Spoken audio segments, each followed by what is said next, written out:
नमस्कार, news point लेकर हाजिर हूं मैं राजीव। दोस्तों, कांग्रेस ने भारत जोड़ो यात्रा और आने वाले लोकसभा चुनाव दोनों में फतह हासिल करने का रोड मैप तैयार कर लिया है। आप जानते हैं कि राहुल गांधी आज से ठीक 10 दिन बाद यानी 14 जनवरी को फिर से भारत जोड़ो यात्रा पर निकल रहे हैं, लेकिन इस बार यात्रा में न्याय शब्द को जोड़ दिया गया है, यानी कि न्याय पर जोर है। मतलब सामाजिक, आर्थिक और राजनीतिक न्याय की बात राहुल गांधी देश के लोगों से करने वाले हैं और इसीलिए इस यात्रा का नाम दिया गया है भारत जोड़ो न्याय यात्रा। आज कांग्रेस ने बता दिया है कि इस यात्रा का रोड मैप क्या होगा। यात्रा पहले की तरह ही मणिपुर से निकलने वाली है, लेकिन इसमें अब अरुणाचल प्रदेश भी जुड़ गया है। मणिपुर, नागालैंड, असम, अरुणाचल प्रदेश और मेघालय पूर्वोत्तर के 5 राज्यों में ये यात्रा जाएगी और इसके बाद पश्चिम बंगाल, बिहार, झारखंड, उड़ीसा होते हुए यात्रा छत्तीसगढ़ पहुंचेगी और यहां से उत्तर प्रदेश, मध्य प्रदेश, राजस्थान, गुजरात होते हुए आखिर में महाराष्ट्र पहुंचेगी ये यात्रा, न्याय यात्रा। कुल 15 राज्यों में, पहले बताया गया था 14, लेकिन अब अरुणाचल प्रदेश को जोड़ने के बाद कुल 15 राज्यों से गुजरेगी ये यात्रा और 67 दिनों में 6,713 किलोमीटर का सफर राहुल गांधी समेत बाकी के यात्री तय करेंगे। इस यात्रा में कम से कम 100 लोकसभा क्षेत्र कवर होंगे। यात्रा में कम से कम, दोबारा कह रहा हूं, 100 लोकसभा क्षेत्र जो हैं वो कवर होंगे, लेकिन ये जो पूरा का पूरा अगर राज्यों के हिसाब से देखा जाए, राज्यवार 15 राज्य जहां से यह यात्रा गुजरने वाली है, इसमें 355 पहले थे, लेकिन अब 2 अरुणाचल प्रदेश की जो लोकसभा की सीटें हैं उसको जोड़ दें तो 357 सीट्स आती हैं। और ये तमाम जो अलग अलग, खासकर जो 100 लोकसभा क्षेत्र हैं वो कवर होंगे, ये महत्वपूर्ण है। और उत्तर प्रदेश में सबसे ज्यादा 20 जिलों से ये यात्रा गुजरेगी। जैसा कि राजनीति में कहा जाता है कि दिल्ली की सत्ता का रास्ता उत्तर प्रदेश से होकर जाता है, तो शायद इस बार राहुल गांधी इस रास्ते पर सबसे आगे रहने वाले हैं, यानी इस यात्रा से लोकसभा चुनाव पर काफी असर पड़ेगा, ऐसी उम्मीद कांग्रेस को है। इस यात्रा को लेकर जयराम रमेश, आप जानते हैं कि कांग्रेस के नेता हैं और राज्यसभा सांसद भी हैं, जयराम रमेश ने आज प्रेस कॉन्फ्रेंस की है। तमाम जानकारी जो आपके सामने मैं रख रहा था, इसी प्रेस कॉन्फ्रेंस में जयराम रमेश ने दी है। एक छोटी सी बानगी उनकी जुबानी सुन लेते हैं और चर्चा को आगे बढ़ाते हैं। सुनिए। 100 लोकसभा सीटें कवर होंगी। 100 लोकसभा सीटें और 337 विधानसभा सीटें कवर होंगी। 15 राज्य, 6,713 किलोमीटर, 100 लोकसभा कंस्टिट्यूएंसी, 337 विधानसभा कंस्टिट्यूएंसी, 67 दिन, 110 जिले, अरुणाचल प्रदेश भी शामिल। भारत जोड़ो न्याय यात्रा सभी को, हमारे कांग्रेस पार्टी के सभी नेता, हमारे मुख्यमंत्री आज सब मौजूद थे, वो भी इम्फाल में रहेंगे शुरुआत के लिए। और अगले 3-4 दिन में भारत जोड़ो न्याय यात्रा का जो लोगो रहेगा, जो एंथम, जो थीम गाना है, वो भी हम आपको दिलवा देंगे। और मैं समझता हूं कि जैसा कि 2023 में और 2022 में भारत जोड़ो यात्रा इतना प्रभावशाली निकला, परिवर्तनकारी निकला, उसी तरह भारत जोड़ो न्याय यात्रा भी हमारे देश के लिए एक परिवर्तनकारी यात्रा निकलेगा। तो 2022-23 में जैसे भारत जोड़ो यात्रा प्रभावशाली थी, प्रभावकारी थी, वैसे ही ये यात्रा भारत जोड़ो न्याय यात्रा भी प्रभावशाली और प्रभावकारी होगी, यानी कि बीजेपी के सामने बहुत मजबूती के साथ कांग्रेस दिखाई देगी, ये साफ यहां करते हुए जयराम रमेश। कांग्रेस को दोस्तों मजबूत करने वाली एक और घटना आज घटी है, जिसमें वाईएसआर, आप जानते हैं वाईएसआर तेलंगाना कांग्रेस पार्टी जो है, इसने आज कांग्रेस में विलय कर लिया है। आपको बता दूं कि आंध्र प्रदेश के सीएम जगनमोहन रेड्डी की बहन वाईएस शर्मिला इस पार्टी की संस्थापक हैं और आने वाले चुनावों में अपने भाई का साथ न देकर उन्होंने राहुल गांधी का साथ देना तय किया है। शर्मिला के पिता वाईएस रेड्डी आंध्र प्रदेश की कांग्रेस सरकार में मुख्यमंत्री थे और कांग्रेस के कद्दावर नेताओं में उनकी गिनती होती थी, लेकिन हेलीकॉप्टर क्रैश में उनकी जान चली गई और जिसके बाद आंध्र प्रदेश में कांग्रेस फिर खड़ी नहीं हो पाई। लेकिन अब शर्मिला के कांग्रेस में शामिल होने से तेलंगाना के बाद आंध्र प्रदेश में भी कांग्रेस की दावेदारी बढ़ गई है। आपको याद दिला दूं कि इस साल आंध्र प्रदेश में विधानसभा चुनाव भी हैं और लोकसभा के साथ साथ ही होते हैं। 4 राज्यों के चुनाव तो बिल्कुल पहले से तय हैं। हो सकता है कि उसमें कुछ एक राज्य और जुड़ जाएं, लेकिन जो 4 राज्य हैं उसमें एक आंध्र प्रदेश भी है, दूसरा ओडिशा है, तीसरा सिक्किम है और चौथा अरुणाचल प्रदेश है। तो इन चारों राज्यों में लेकिन आंध्र प्रदेश बहुत ही महत्वपूर्ण है और वहां चुनाव है। उससे पहले अगर जगनमोहन रेड्डी की बहन शर्मिला जो हैं वो अगर आ जाती हैं कांग्रेस में अपनी पूरी पार्टी के साथ, तो एक बड़ी घटना मानी जा सकती है।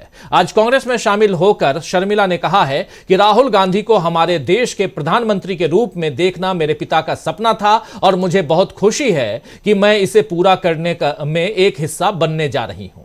आइए सुन लेते हैं शर्मिला को क्या कुछ कह रही हैं। अभी आप देख रहे हैं कि ये जब कांग्रेस प्रवेश कर रही थी अपनी पूरी पार्टी के साथ, कांग्रेस में उन्होंने अपनी पार्टी का विलय कर दिया। उसके बाद कांग्रेस की सदस्यता दिलवाई मल्लिकार्जुन खड़गे ने और राहुल गांधी ने। और ये तस्वीरें आप देख रहे हैं, आज सुबह की तस्वीर है ये। इसके बाद इनकी मुलाकात सोनिया गांधी से भी हुई, लेकिन मीडिया से बात करते हुए इन्होंने राहुल गांधी को प्रधानमंत्री बनाने का सपना इनके पिता का जो था उस सपने को पूरा करने के लिए या ये अब आगे बढ़ रही हैं, यहां आई हैं, कांग्रेस में इनका विलय हुआ है, ये तमाम बातें रख रही थी। सुनिए शर्मिला को। और ये यहां इंपॉर्टेंट इसलिए है क्योंकि दक्षिण की राजनीति की या तो कहें कि कांग्रेस ने यहां से एक अलग शुरुआत कर दी है, जहां से दक्षिण के दरवाजे कांग्रेस के लिए पूरी तरह से खुलते हुए दिखाई दे रहे हैं, जबकि यहीं से दक्षिण के दरवाजे बीजेपी के लिए बंद होते हुए दिखाई दे रहे हैं। लेकिन नजरें कांग्रेस की अब उत्तर भारत पर भी टिकी हुई हैं, तो दक्षिण से लेकर उत्तर तक उसमें शर्मिला कितना बड़ा रोल प्ले करने वाली हैं उसकी बानगी आप तक हम पहुंचाएंगे, लेकिन पहले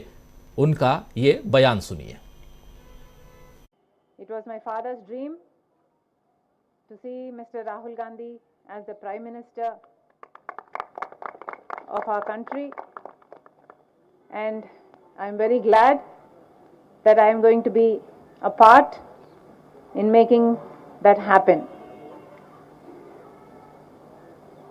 Whatever responsibility the Congress Party will lay on me, I promise to fulfill that responsibility in all loyalty, integrity and diligence.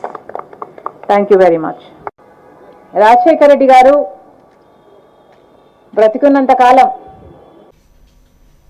तो सुन रहे थे it was my father's dream, और पिता का सपना जो था उसको पूरा करना बेटी का फर्ज है और बेटी निभाने जा रही हैं। और सबसे बड़ी बात कि राहुल गांधी को प्रधानमंत्री बनते देखना चाहते थे इनके पिता और वाईएस रेड्डी, और उस सपने को आगे बढ़ाते हुए, उस कदम को आगे बढ़ाते हुए यहां शर्मिला नजर आ रही हैं।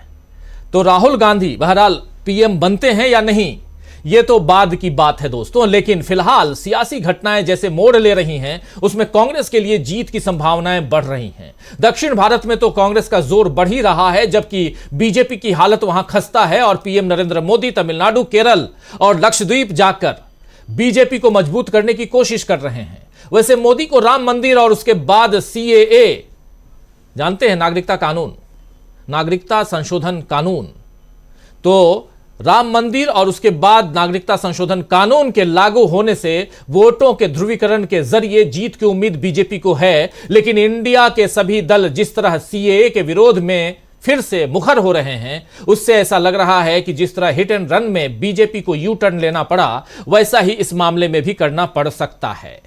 बीजेपी के पास चुनाव में उतरने के लिए हिंदुत्व के अलावा कोई मुद्दा ही नहीं है, जबकि इंडिया और कांग्रेस बीजेपी की गलतियों को देश के सामने रखते हुए असल मुद्दे जनता को याद दिला रहे हैं।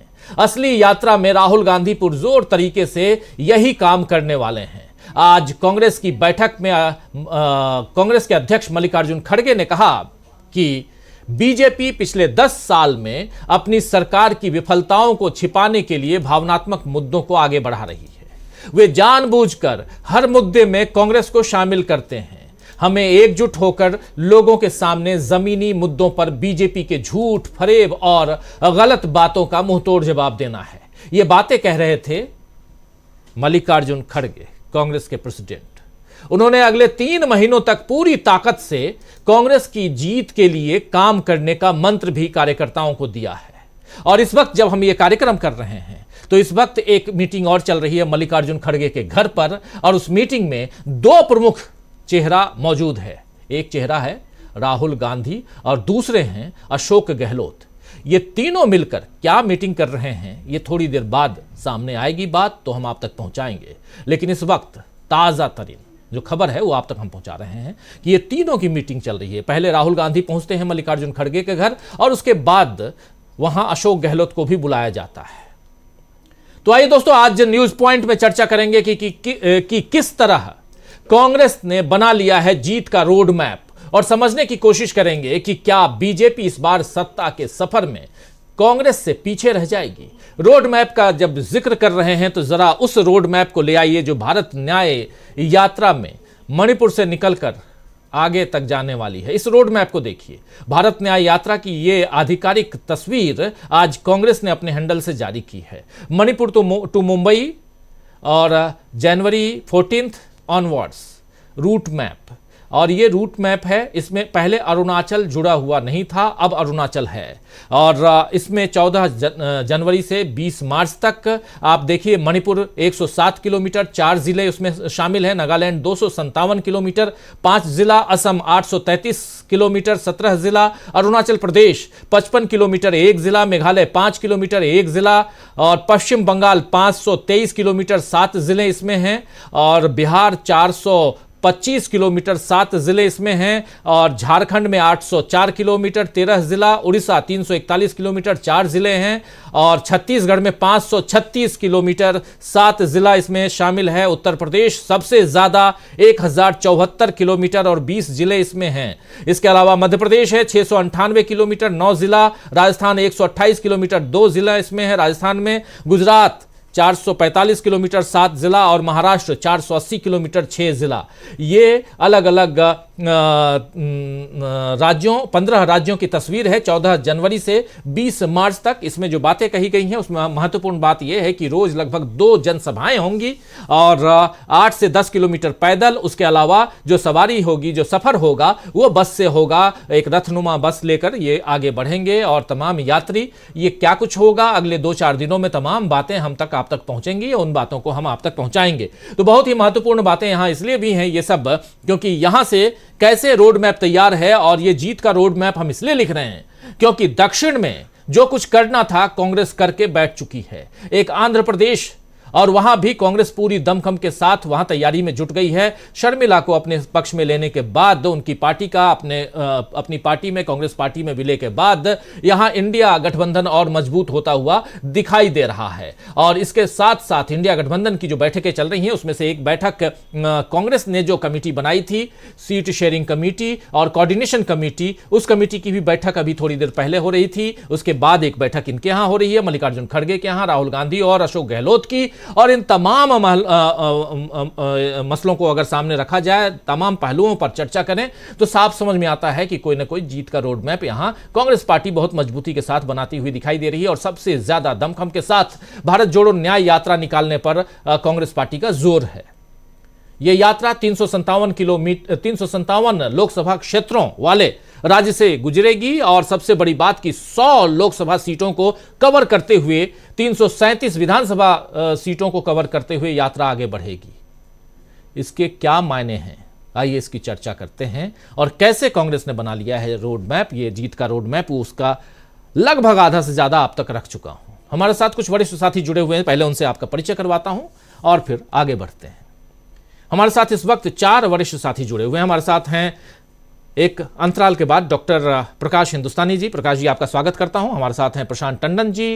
प्रशांत जी एक रोड एक्सीडेंट के बाद स्वास्थ्य लाभ ले रहे हैं, जल्दी से जल्दी ठीक होने की कोशिश कर रहे हैं। हम भी चाहते हैं कि पूरे के पूरे दमखम के साथ, जैसे कांग्रेस दमखम के साथ अब चुनावी जोर दिखा रही है, वैसे आप भी दिखाइए पत्रकारीय जोर। और साथ में हमारे जुड़े हुए हमारे साथी डॉक्टर दीपक पाचपोर जी। छत्तीसगढ़ में 536 किलोमीटर की यात्रा है दीपक जी, 536 किलोमीटर। तो मैं तो पूरा का पूरा छत्तीसगढ़ नॉर्थ से साउथ तक नाप देंगे। और छोटी मोटी यात्रा नहीं है छत्तीसगढ़ में, बहुत बड़ी यात्रा है।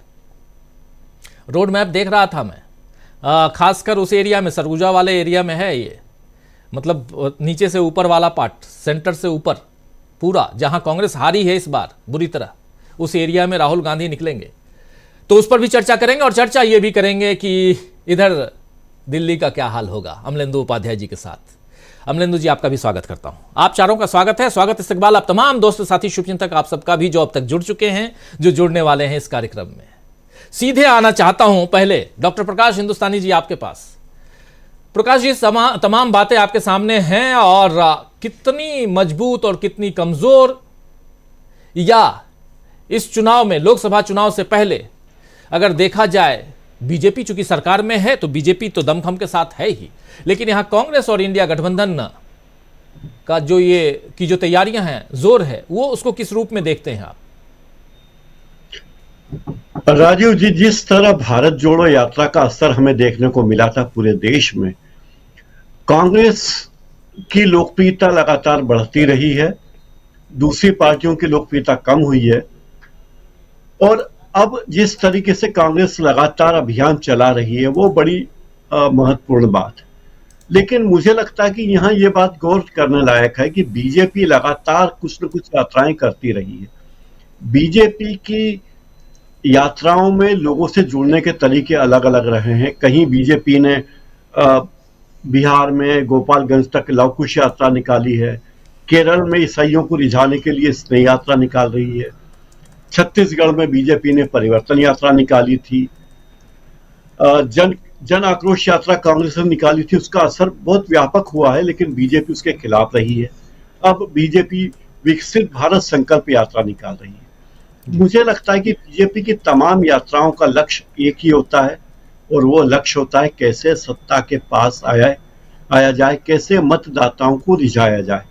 और बीजेपी की लगातार कोशिशें आप लगातार देखिए कि चाहे वो लाल कृष्ण आडवाणी जी की रथ यात्रा रही हो या दूसरी यात्राएं, बीजेपी लगातार कोई न कोई अभियान चलाती रही है। एक अच्छी बात यह है कि कांग्रेस भी अब इस दिशा में सक्रिय हुई है और भारत जोड़ो यात्रा के बाद अब न्याय यात्रा निकाल रही है। एक और खास बात यह है कि बीजेपी कभी भी, कांग्रेस बीजेपी की तरह यह नहीं कहते कि हम जो यात्रा निकाल रहे हैं हमारा लक्ष्य चुनाव लड़ना है। बीजेपी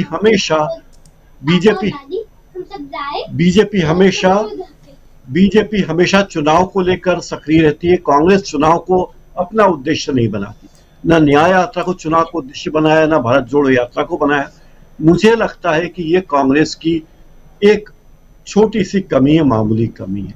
मुझे लगता है कांग्रेस को खुलकर आना चाहिए और कहना चाहिए कि हम ये यात्रा निकाल रहे हैं, हमारा लक्ष्य देश को जोड़ना है, लोगों को न्याय दिलाना है। हम राजनीतिक तरीके से, लोकतांत्रिक तरीके से चुनाव लड़कर मतदाताओं के माध्यम से मत जीतकर, लोगों का मत पाकर चुनाव जीतना चाहते हैं, सरकार बनाना चाहते हैं, और हम इस देश में बदलाव चाहते हैं। मुझे लगता है कांग्रेस को खुलकर आना चाहिए और राहुल गांधी जी को खुलकर आना चाहिए और कहना चाहिए कि हाँ, मैं प्रधानमंत्री बनना चाहता हूं, प्रधानमंत्री पद का उम्मीदवार हूं। क्योंकि लोग तो उन्हें प्रधानमंत्री पद का उम्मीदवार देखते हैं, लेकिन राहुल गांधी अपने आप को कभी नहीं देखते। वे यहां तक कि वो इंडिया के नेता के रूप में भी अपने आप को प्रोजेक्ट नहीं करते। आप दूसरी तरफ देखिए, नरेंद्र मोदी ने जो सेट किया है, क्या कहना चाहिए, एक क्राइटेरिया सेट किया है कि मैं अगली 15 अगस्त को जब लाल किले की प्राचीर से भाषण दूंगा, तब तक हमारा देश फलानी इकोनॉमी को प्राप्त कर लेगा, हमारी इकोनॉमी ये प्राप्त हो जाएगी। तो मुझे लगता है कांग्रेस को खुलकर आना चाहिए, कहना चाहिए कि हम हमेशा त्याग करते रहे देश के लिए। इंडिया गठबंधन में भी हमसे त्याग की अपेक्षा की जाती है, अब हमसे और त्याग की अपेक्षा मत कीजिए। हम खुलकर चुनावी राजनीति में आ रहे हैं, हमारा लक्ष्य सरकार बनाना है और सरकार में प्रमुख पद पाना है। हम राजनीति के जरिए, सत्ता के जरिए बदलाव चाहते हैं। राजीव जी। जी बिल्कुल बिल्कुल, सत्ता के जरिए बदलाव चाहते हैं और खुलकर कांग्रेस को आना चाहिए। बिल्कुल सही कह रहे हैं, कांग्रेस कमोबेश खुलकर यहां नजर भी आ रही है। और भारत जोड़ो न्याय यात्रा, पहले भारत न्याय यात्रा नाम रखा गया था, लेकिन उसमें अब जोड़ो वर्ड को जो पहले से था उसको अब कैरी फॉरवर्ड किया गया है, यानी कि भारत जोड़ो यात्रा में न्याय शब्द को अब जोड़ दिया गया है। तो भारत जोड़ो न्याय यात्रा 15 राज्यों से, अब 14 नहीं बल्कि 15 राज्यों से, 15वां राज्य अरुणाचल प्रदेश है। और अब यह यात्रा 67 डेज 6713 किलोमीटर की यात्रा होगी और पूरा रोड मैप आपके सामने हम रख चुके हैं। हमारे साथ 2 वरिष्ठ साथी और जुड़ गए हैं, हमारे साथ जुड़े हुए हैं प्रोफेसर रविकांत जी और प्रेम कुमार जी। दोनों साथियों का स्वागत करता हूं और सीधा आना चाहता हूं प्रोफेसर रविकांत जी आपके पास।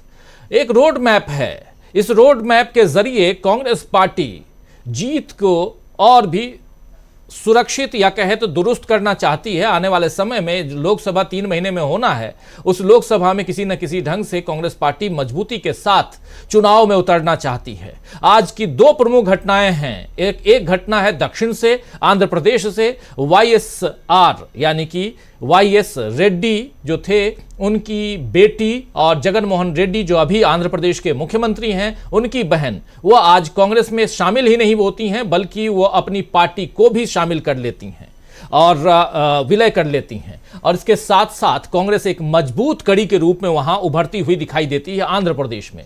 अब आंध्र प्रदेश का खेल, सियासी खेल मजेदार हो गया है। और दूसरी तरफ इस यात्रा की जो बात हम करते रहे हैं, उस यात्रा का संशोधन और बहुत मजबूती के साथ आज कांग्रेस पार्टी इस यात्रा की ब्रीफिंग कर रही थी प्रेस कॉन्फ्रेंस में। इन दोनों को देखा जाए तो एक तरफ दक्षिण है, दूसरी तरफ उत्तर है। उत्तर की 100 सीटों का जिक्र कर रहे थे यहां जयराम रमेश, कह रहे थे कि यह यात्रा 100 लोकसभा सीटों से गुजरेगी। छोटी मोटी यात्रा फिर नहीं मानी जाएगी, 100 लोकसभा सीटों से गुजर के ये यात्रा, जैसे आपके सामने रखी हुई ये पूरी तस्वीर आपके सामने है।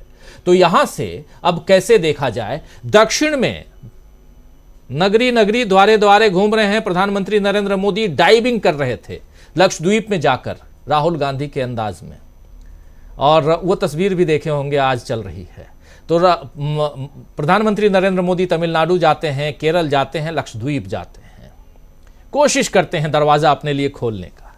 लेकिन इधर एक दरवाजा खोलने की कोशिश राहुल गांधी भी कर रहे हैं न्याय यात्रा के जरिए। उत्तर भारत, दक्षिण के दरवाजे राहुल गांधी खोल चुके हैं और उत्तर का दरवाजा खोलना चाहते हैं। इधर प्रधानमंत्री नरेंद्र मोदी राम के नाम पर जिस उत्तर प्रदेश में आप हैं वहां अपने दरवाजे को खुला हुआ देख रहे हैं, लेकिन दक्षिण के बंद दरवाजे को खोलने की जुगत में हैं। अब देखिए, दोनों साइड सियासी रस्साकशी चल रही है, लेकिन इसमें कौन आगे कौन पीछे, इसी की चर्चा यहां कर रहे हैं। कैसे आप देखते हैं दक्षिण और उत्तर और दोनों को एक साथ एकजुट करने में दोनों ही दल, बीजेपी और कांग्रेस, और सबसे मजेदार पक्ष यहां पर यह है कि इधर राहुल गांधी है तो उधर प्रधानमंत्री नरेंद्र मोदी है। कैसे देखा जाए और यहां से लोकसभा चुनाव कौन मजबूती के साथ आगे दिखाई देता है? इसी बीच में मोदी जी का जिक्र कर दिया कि वो लक्षद्वीप घूम रहे हैं, दक्षिण भारत में और समुद्र में डुबकी लगा रहे हैं, लेकिन मणिपुर नहीं जा रहे। मणिपुर जल रहा है, 6 महीना हो गया।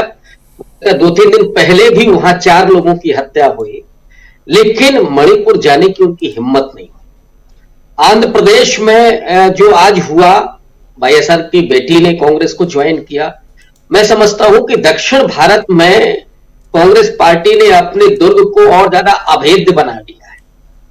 129 लोकसभा की सीटें हैं और बीजेपी को अगर आप देखें तो उसकी उम्मीद एकमात्र कर्नाटक से हो सकती है। लेकिन कर्नाटक में जिस तरह से सिद्धारमैया हो या डीके शिवकुमार हो और ऊपर से राहुल गांधी की भारत जोड़ो यात्रा की लोकप्रियता, उसने तमाम उम्मीदों को खत्म कर दिया है। आंध्र प्रदेश हो या केरल हो, यहां पे तो भारतीय जनता पार्टी का कोई स्टिक बनता ही नहीं। तो एक तरह से दक्षिण भारत में जहां दरवाजा ही नहीं खिड़की भी बंद हो चुकी है भारतीय जनता पार्टी की, अब वो कहीं से एक सुराख करने की कोशिश कर रहे हैं जो लगभग नामुमकिन है। दूसरी तरफ उत्तर भारत की एक पार्टी बनकर के जो भारतीय जनता पार्टी रह गई है, वहां पर राहुल गांधी अब निकलने के लिए तैयारी कर रहे हैं, जिसकी उम्मीद बहुत दिनों से की जा रही थी कि ये यात्रा कब होगी।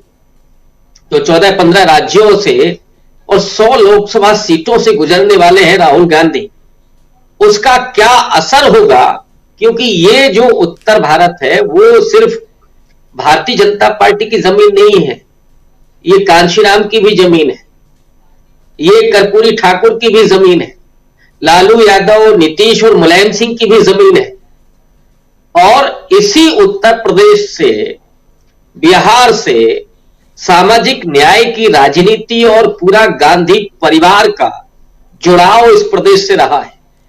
तो जैसे ही ये यात्रा शुरू होगी, वो भारत को जोड़ने और नॉर्थ ईस्ट में जिस तरह से अन्याय हुआ है, उत्तर प्रदेश और मध्य प्रदेश में इन तमाम राज्यों में दलितों, आदिवासियों का जो अपमान हुआ है, नौजवानों के साथ जो वादा खिलाफी हुई है, किसानों को जो बेरहमी से पीटा गया, उनके आंदोलन को जिस तरह से कोशिश की गई थी जमींदोज करने की, उसके बाद एक ऐसी स्थिति भी है इसी उत्तर भारत में जहां लोग निराश हैं, जहां लोग मजबूर हैं।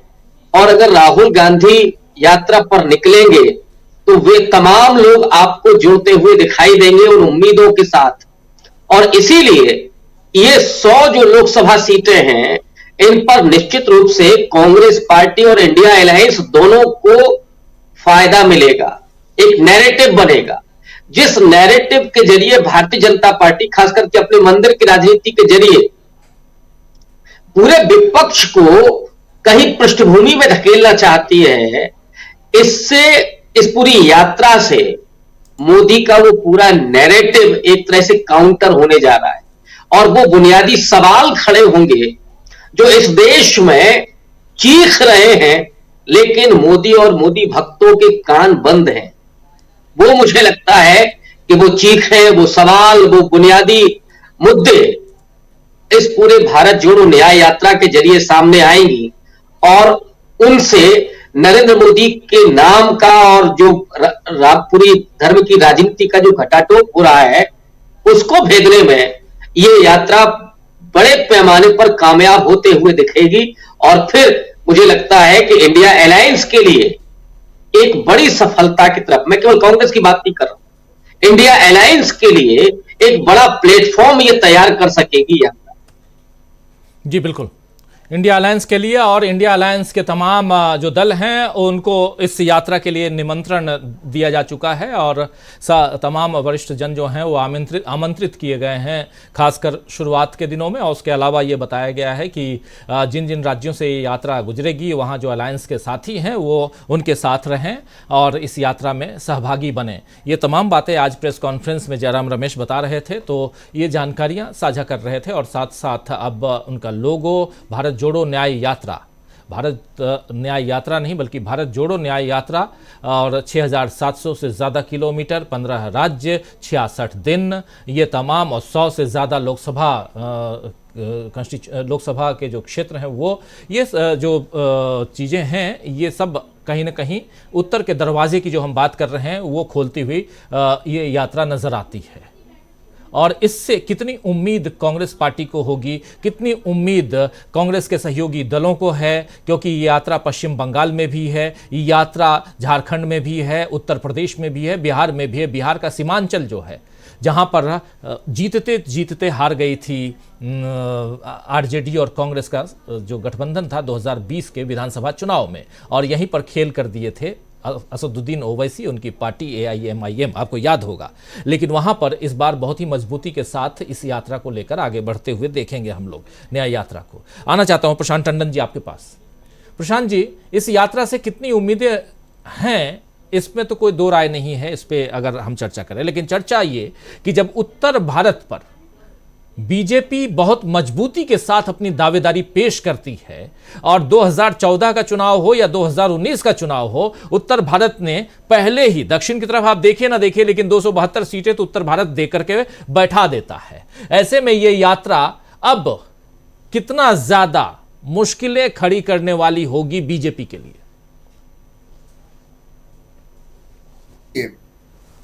जी, उत्तर भारत में जो बीजेपी का कंसोलिडेशन है उसके मद्देनजर यात्रा बहुत महत्वपूर्ण होने जा रही है और यात्रा के पड़ाव बड़े रोचक हैं। मैं उत्तर प्रदेश का देख रहा था कि उत्तर प्रदेश में यात्रा कहाँ कहाँ से जा रही है। बनारस, इलाहाबाद, लखनऊ, अमेठी, रायबरेली। तो ये जो वो जगहें हैं पूर्वांचल की और मध्य उत्तर प्रदेश की, जो कि कांग्रेस का स्ट्रांग होल्ड माना जाता था कभी, और अमेठी रायबरेली तो खैर अभी भी है। तो वहां पे कांग्रेस को रिवाइव, यानी कांग्रेस को वहां वो रिवाइव करने की कोशिश करेंगे जहां कांग्रेस के लिए संभावना पहले से मौजूद है। पहली बात। दूसरी बात देखिए, जैसे आप कह रहे हैं कि रोड मैप, जीत का रोड मैप, ये जीत का रोड मैप कैसे बनेगा? ये बहुत बड़ा मौका है कांग्रेस को इंडिया गठबंधन दोनों के लिए कि वो इस यात्रा को कैसे पूरी तरीके से एक्सप्लॉइट करें, पूरी तरीके से इसका इस्तेमाल करें। एक तरफ तो ये यात्रा हो रही होगी और उस यात्रा का अपना एक मीडिया अटेंशन होगा। वो यात्रा अपने आप में एक इवेंट है, पॉलिटिकल इवेंट है बड़ा। और इस यात्रा को इंडिया गठबंधन के साथ कैसे जोड़ा जाए, इसके तार कांग्रेस को मिलाने होंगे सहयोगी दलों के साथ मिलकर। और तीसरी बात कि इसी दौरान देखिए, मल्लिकार्जुन खड़गे और उनकी टीम तो दिल्ली में रहेंगे, राहुल गांधी और उनकी एक टीम और कुछ नेता यात्रा में होंगे। तो समानांतर रूप से चुनाव की तैयारियां, समानांतर रूप से इंडिया गठबंधन की गतिविधियां और समानांतर रूप से इस यात्रा को लेकर जो मीडिया अटेंशन पैदा होगा, यानी 3 स्तर पर कांग्रेस इसमें काम करेगी। मुझे लगता है कि योजनाएं बन गई होंगी ऐसी ही। तो चुनाव की तैयारियां, इंडिया गठबंधन के साथ कैसे तारतम्य मिलाना है इसका, और इंडिया गठबंधन की बाकी जो गतिविधियां होंगी वो। और ये अगर कांग्रेस करती है तो जाहिर सी बात है कि बीजेपी के लिए इन तीनों आयामों से इकट्ठा भिड़ पाना मुश्किल होगा, क्योंकि बीजेपी के पास उतने अच्छे सहयोगी दल नहीं हैं जितने इंडिया गठबंधन के पास हैं। तो इसलिए हिंदी पट्टी और हिंदी पट्टी के बाहर भी बीजेपी को थोड़ी सी मुश्किल आने वाली है। दूसरा राजीव जी की बीजेपी ने और मोदी साहब ने पूरी ताकत राम मंदिर पर लगा दी है। अब वो कल के स्वामी निश्चलानंद जी के बयान के बाद से थोड़ा उसमें परेशानी पैदा हुई है और उस परेशानी से बीजेपी को अपनी रणनीति में बदलाव करना पड़ेगा। यानी राम मंदिर एक तरफा वो इम्पैक्ट नहीं डालने जा रहा है जिसकी उम्मीद प्रधानमंत्री मोदी लगाए बैठे थे। और तीसरी एक बहुत महत्वपूर्ण बात जो रेखांकित करने वाली बात है, जिसकी तरफ सत्यपाल मलिक ने इशारा पहले से दिया था, मेरे साथ इंटरव्यू में भी उन्होंने कहा था, और ये कहा था इन्वर्टेड कॉमर्स में मैं बता रहा हूँ, वो बाइट भी मिल जाएगी मेरे इंटरव्यू में, कि ये लोग कुछ भी करा सकते हैं, अयोध्या में कोई धमाका भी करा सकते हैं। ये सत्यपाल मलिक ने कहा था, आशंका जाहिर की थी। और अब ऐसा लग रहा है कि सत्यपाल मलिक जी की आशंका निराधार नहीं थी। 2 लोग गिरफ्तार हुए हैं और उन 2 के नाम हैं तहर सिंह और ओम प्रकाश मिश्रा। ये तहर सिंह और ओम प्रकाश मिश्रा वो लोग हैं जो शारिक खान और जुबैर खान बन के अयोध्या में राम मंदिर को बम से उड़ाने की ईमेल उस नाम से, मुस्लिम नाम से लिख रहे थे। और इनका मास्टरमाइंड जो बताया जा रहा है, वो मास्टरमाइंड बीजेपी से जुड़ा हुआ है। देवेंद्र तिवारी नाम का आदमी है, वो भारतीय गोरक्षा सेवक परिषद का अपने आप को अध्यक्ष बताता है। ये एक बड़ी साजिश का बहुत शुरुआती खुलासा है इसकी अगर जांच की जाए, इसकी परतें खोली जाए, तो एक बड़ा प्लान हो सकता है कि सामने आए। तो जो सत्यपाल मलिक ने आगाह किया था, उस तरफ भी इशारा ये मिल रहा है कि किस तरीके की घटनाएं राम मंदिर को लेकर हो सकती हैं। यानी राम मंदिर को लेकर दोनों चीजें हैं, तीन चीजें। एक तो बीजेपी और मोदी साहब ने पूरी तरीके से ताकत अपनी वहां लगा दी। दूसरा स्वामी निश्चलानंद ये बयान के बाद से कि वो नहीं जा रहे हैं वहां, और तमाम धर्मगुरु नहीं जा रहे हैं, तो जी बीजेपी के कैंपेन में इससे बड़ा आघात पहुंचा है।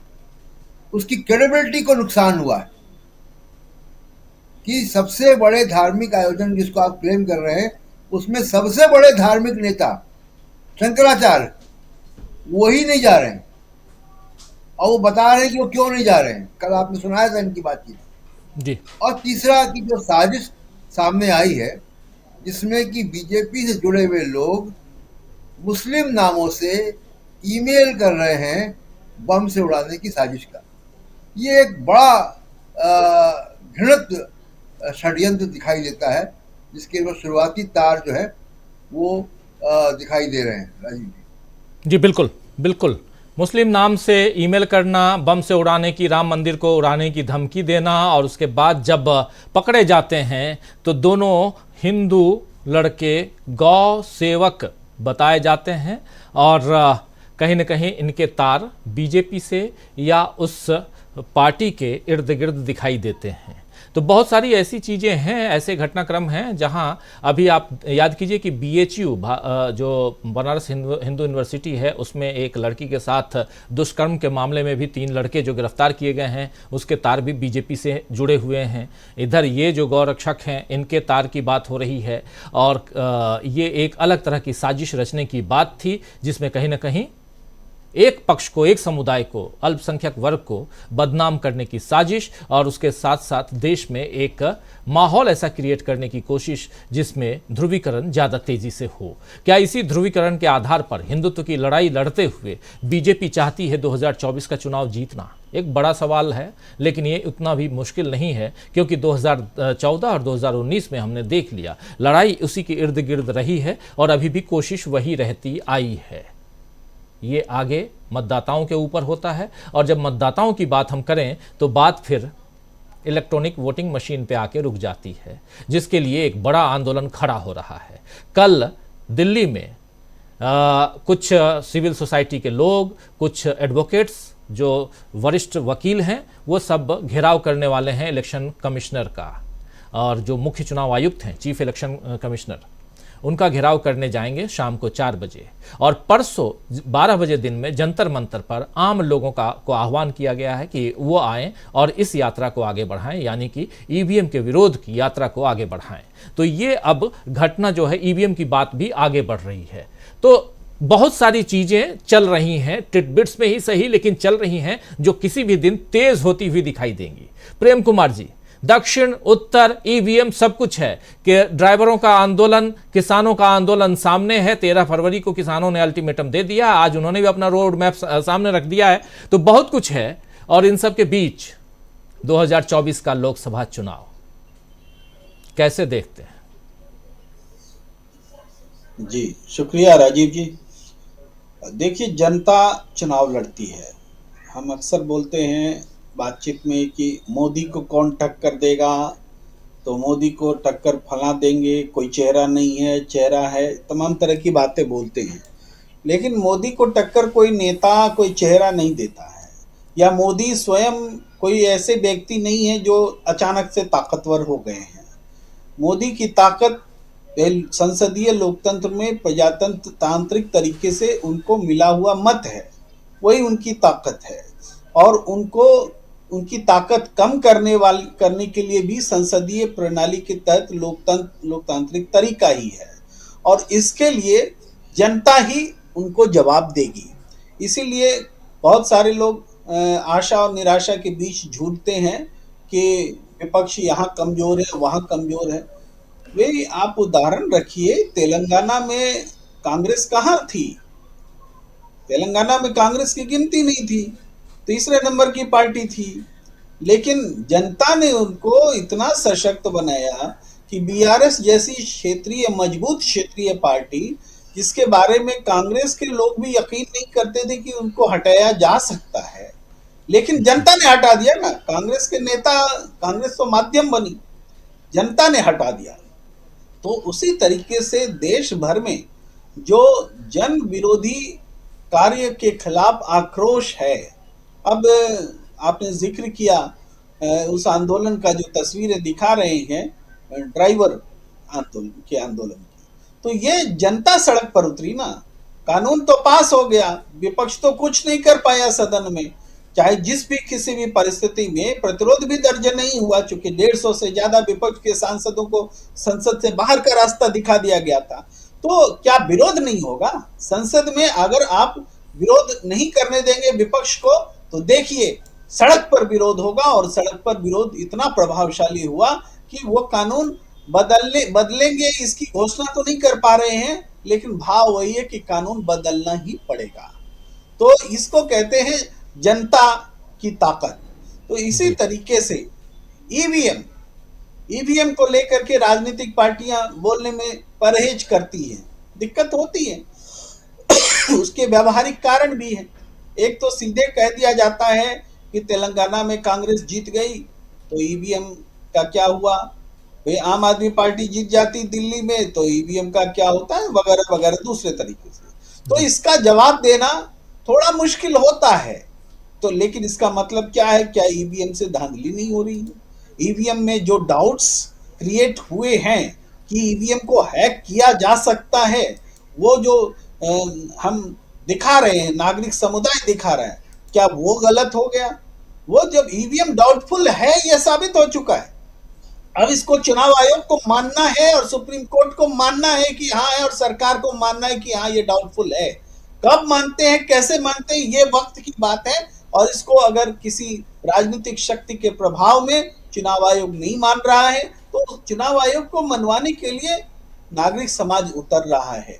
ये जब शक्ति जब मजबूत होगी, मानना पड़ेगा कि ईवीएम को हैक किया जा सकता है, ईवीएम को अदला बदली किया जा सकता है, ईवीएम से वोट इसको डालो वोट उसको जाएगा, इसका मैनिपुलेटिंग मोबाइल के जरिए भी किया जा सकता है, उसके प्रोसेसर में भी चेंज किया जा सकता है। सारी चीजें अब आईने की तरह साफ हैं। पढ़े लिखे लोग, टेक्निकल लोग साबित कर रहे हैं कि ईवीएम को हैक किया जा सकता है। तो ये आंदोलन अब जनता का आंदोलन बन गया है। हम ये कह रहे हैं कि राजनीतिक दल अगर ईवीएम पर चुप रहते हैं अपनी विवशताओं के कारण, तो इसका मतलब ये नहीं है कि ईवीएम पर जनता जवाब नहीं देगी। जनता जवाब देने के लिए उतर चुकी है। अब एक विवशता होती है, ऐसा नहीं है कि हम किस पूरे विपक्ष की आलोचना कर रहे हैं, नहीं। अगर विपक्ष ये डिसीजन ले ले कि हम ईवीएम के बिना चुनाव में नहीं जाएंगे, तो संभव है कि बीजेपी अपना ऐसे विपक्ष, फर्जी विपक्ष खड़ा करके चुनाव लड़ ले, और उसके बाद में विपक्ष का चेहरा ही खत्म जो जगह है वही खत्म हो जाए, उसका भी अपहरण हो जाए। तो ऐसे में विपक्ष के लिए चुनाव, संसदीय चुनाव से जुड़े रहते हुए विरोध के रास्ते तलाशने पड़ रहे हैं, ये उनकी मजबूरी है। तो ऐसे इसी समय में जनता का और नागरिक समाज का सामने आना जरूरी होता है, और वो हो रहा है। इसी तरीके से और भी दूसरे जो मसले हैं, जैसे मणिपुर में आप उदाहरण देखिए। मणिपुर में ऐसा हुआ कि जैसे जो चाहेंगे वो कर लेंगे, और हुआ भी, किया भी गया। एक एक साथ हम देख रहे हैं 100 लाशें जमीन में गाड़ी जा रही हैं कई महीनों बाद, तो वो भी हम देख रहे हैं। लेकिन इसके बावजूद क्या मणिपुर में की आवाज उठी नहीं? क्या उठी? राहुल गांधी वहां पर वाहक हो गए। राहुल गांधी को जनता ने शक्ति दी ताकि वो देश का मुद्दा बना। प्रधानमंत्री जी को थोड़ा ही सही लेकिन बोलना पड़ा।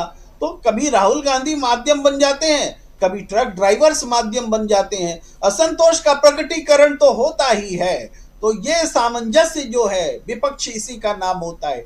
एक सारे सवाल विपक्ष से कर लिए जाते हैं कि विपक्ष में ये गठबंधन नहीं हो रहा है, वो गठबंधन नहीं हो रहा है, ये एकजुट नहीं है, ये एकजुट नहीं है तो लड़ेगा कैसे, मोदी को टक्कर देगा कैसे। मैंने इसका जवाब वहीं से शुरुआत की थी कि मोदी को टक्कर देने के लिए कोई पार्टी और उसका प्रमुख कर कोई चेहरा नहीं, जनता आएगी, जनता। क्योंकि मोदी को शक्तिशाली बनाने वाली भी जनता है, तो उसकी शक्ति को कमजोर करने वाली भी जनता ही है। ये जी। बात मैं नटसेल में कहना चाहता हूँ। जी जी बिल्कुल, शक्तिशाली बनाने वाली भी जनता है और कुर्सी से उतारने वाली भी जनता है। 10 साल प्रधानमंत्री थे मनमोहन सिंह, लेकिन 2014 में कांग्रेस को हार मिली थी और उसके बाद पिछले 10 साल से नरेंद्र मोदी उस कुर्सी पर विराजमान है। तो जनता चाहे जिसको उसको कुर्सी पर बिठा दे, चाहे जिसको उसको कुर्सी से उतार दे।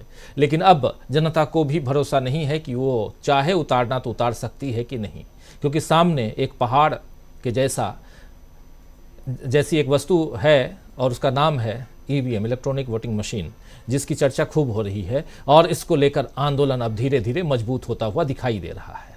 इलेक्ट्रॉनिक वोटिंग मशीन की बात हम इसलिए बार बार करते हैं क्योंकि वहीं से इस लोकतंत्र की मजबूती को हम भांप पाते हैं, समझ पाते हैं। इसलिए भी ईवीएम की चर्चा ज़रूरी है। लेकिन उसके अलावा क्या ईवीएम की बात अगर सामने आए तो दूसरी चर्चा न की जाए? ज़रूरी है।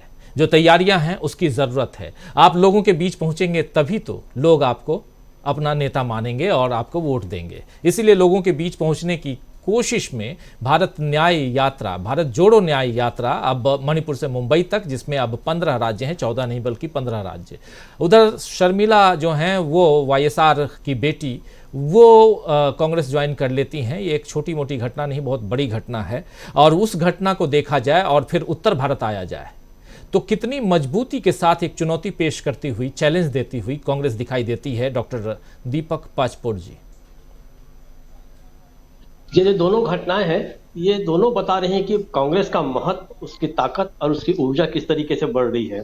याद कीजिए, जब भारत जोड़ो यात्रा खत्म हुई थी उसके बाद ही बात चलने लगी थी कि इसका सीक्वल भी आएगा बहुत जल्दी ही। तो पहले जो तय किया गया था वो तो था पोरबंदर से लेकर असम तक, जिसकी जो दूरी थी लगभग 3100-3200 किलोमीटर के आसपास होती थी। लेकिन आज आप देखिए कि उसे कहां तक बढ़ा दिया गया है। तो ये अतिरिक्त शक्ति कहां से कांग्रेस की कि उसके मन में विश्वास आया कि नहीं, इसको मणिपुर से भी शुरू किया जा सकता है।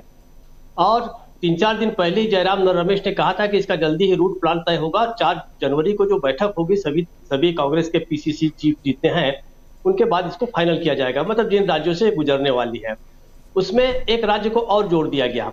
इस तरीके से यात्रा का लगातार विकास करना, आप ये सोचिए कि अगर किसी पार्टी का मनोबल गिरा हुआ होगा तो क्या वो अपनी यात्रा को विस्तार करेगा, बढ़ाएगा या उसको संकुचित करेगा? निश्चित रूप से ये जो अतिरिक्त जो 3-4 राज्य और जो शामिल किए गए हैं, ये कांग्रेस का बढ़ा हुआ विश्वास ही है।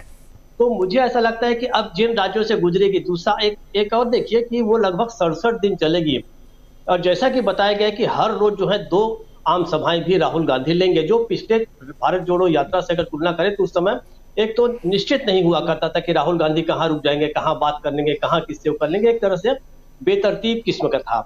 पहली बार उतनी बड़ी यात्रा निकाली गई थी तो निश्चित रूप से अनुभव भी उतना नहीं था।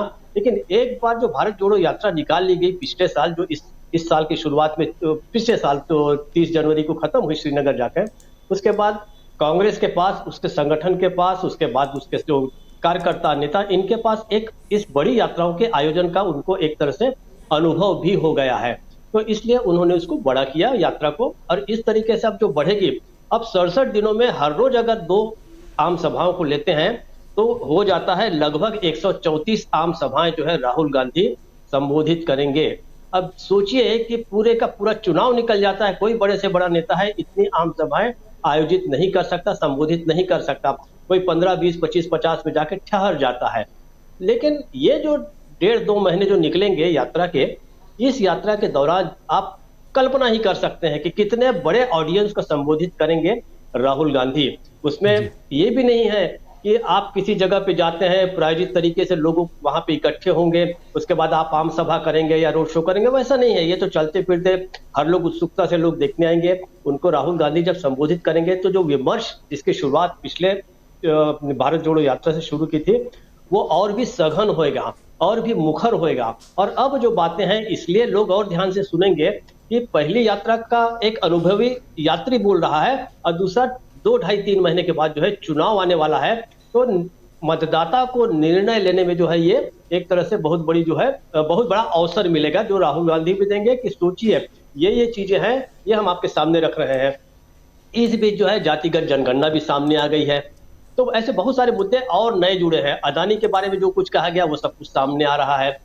दूसरा, मैं दक्षिण की ओर एक ही बात कहूंगा कि ये जो शर्मिला का जो प्रवेश है, ये अब प्रवेश नहीं है। सबसे बड़ी बात यह है कि बहुत लंबे समय के बाद हमने देखा है कि कोई पार्टी बड़ी पार्टी में विलय कर रही है। ये सबसे सबसे अनोखी बात है। देखिए, बहुत सारे गठबंधन इस समय बन रहे हैं। भारतीय जनता पार्टी एनडीए बना रही, इधर इंडिया गठबंधन बन गया है। लोग जुड़ तो रहे हैं, लेकिन पिछले लंबे समय से हमने भारत के राजनीतिक इतिहास में नहीं देखा है कि कोई पार्टी पूरी की पूरी तरीके से उस अपने आप को विलीन कर दे किसी इसमें। तो अगर वहां की पार्टी है, और दूसरी बात कि पार्टी को इतना विश्वास है कि हमारा भला जो है इस कांग्रेस पार्टी में शामिल होने से ही हमारा भला है, हमारा जो है, और जिन उद्देश्यों को लेकर हम राजनीति कर रहे हैं वो राजनीति आगे बढ़ सकती है। अंतिम बात कहूंगा कि जिस समय ये तेलंगाना में भी इन्होंने अपना चुनाव लड़ने का सोचा था, इनकी जो पार्टी है शर्मिला की, लेकिन उन्होंने देखा कि वहां पर जो है कांग्रेस को अप्रत्यक्ष रूप से मदद कर देना बेहतर होगा, तो उन्होंने चुनाव नहीं लड़ा। जबकि वहां पर शर्मिला ने आंदोलन किए थे इनके खिलाफ, चंद्रशेखर राव के खिलाफ, वहां पर मुख्यमंत्री के खिलाफ, और ये कहा था कि ये जो है बहुत ही भ्रष्ट पार्टी है और अनियमित किस्म की सरकार है, जहां पे बहुत सारा भ्रष्टाचार है। भ्रष्टाचार का आरोप लगाने के बाद अब अगर वही नेता या नेत्री कांग्रेस में जाती है तो इसका मतलब वो ये मान के चलती है कि इस पार्टी की छवि वैसी नहीं है जैसी एक भ्रष्ट दल की है, जब एक भ्रष्ट नेता के पास वो नहीं जा रही है। जबकि ये सबसे अच्छा पिछला कुछ समय जो चल रहा है भारत की राजनीति में, तमाम भ्रष्टाचारी लोग जो है वो जा रहे हैं एनडीए के पास। तो अगर बचना है तो लोग एनडीए में जाते हैं, लेकिन आप ऐसे समय में चुनाव कर रहे हैं एक विपक्षी दल का, विपक्षी गठबंधन का, ये भी कोई खतरे से खाली नहीं है। लेकिन शर्मिला ने वो खतरा उठाया, अब कांग्रेस में गई हैं। इसका बहुत बड़ा संदेश ये जाएगा। वो केवल इतना ही नहीं है महत्वपूर्ण कि एक नेता जो है वहां चला गया, उसने पूरी की पूरी पार्टी को लेके गया और अपने पार्टी का पूरा नामो निशान उसने खत्म कर दिया, संकेत उसके सारे निशान खत्म कर दिया, झंडा खत्म कर दिया, नाम खत्म कर दिया और कांग्रेस में शामिल हो गई। कांग्रेस में विलय होना बहुत बड़ी बात है। लोगों का विश्वास कांग्रेस में किस प्रकार से बना हुआ है इस बात को भी साबित करता है। मुझे ऐसा लगता है कि दोनों बहुत महत्वपूर्ण घटनाएं हैं आज की। तो राजीव जी, इतना ही कहना चाहता हूं। जी बिल्कुल बिल्कुल, बहुत महत्वपूर्ण घटनाएं, इन दोनों घटनाओं पे चर्चा हम कर रहे हैं। इसके अलावा बहुत सारी बातें आप समझ रहे हैं, जान रहे हैं। सुबह सुबह से आप लोग देख रहे होंगे तमाम चैनलों पे केजरीवाल की गिरफ्तारी की बात चल रही थी, तो कैसे खबरें उड़ाई जाती हैं, हवा बनाई जाती है, ये सब आप उन चैनलों पे देख ही रहे होंगे। और जो कि कहीं ना कहीं पिछले 10 दिनों से नीतीश कुमार के इस्तीफे से लेकर उनको उप प्रधानमंत्री बनाने तक, एनडीए में शामिल होने तक, बिहार की सरकार गिराने तक सारी बातें होती थी। वही आज केजरीवाल की भी बात हो रही थी। लेकिन इन सब से इतर, क्योंकि वहाँ खबरें कुछ और बताई जा रही हैं, कुछ और बनाई जा रही हैं, लेकिन खबरें जो ओरिजिनली हैं वो हम यहाँ आप तक रखने की कोशिश करते हैं।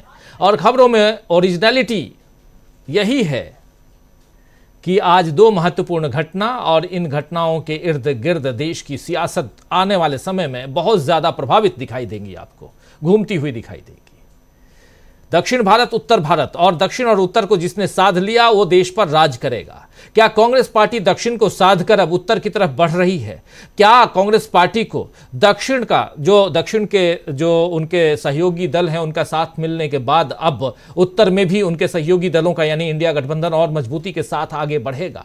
ये सारे सवाल हैं जिससे पर्दा हट जाएगा आने वाले समय में। लेकिन मजबूत कड़ी अगर दिखाई दे, सबसे ज्यादा दिनों तक ये जो भारत जोड़ो न्याय यात्रा है वो उत्तर प्रदेश में रहने वाली है, जिसका जिक्र कर रहे थे प्रशांत टंडन जी और बता रहे थे कहां कहां से ये यात्रा उत्तर प्रदेश में गुजरेगी।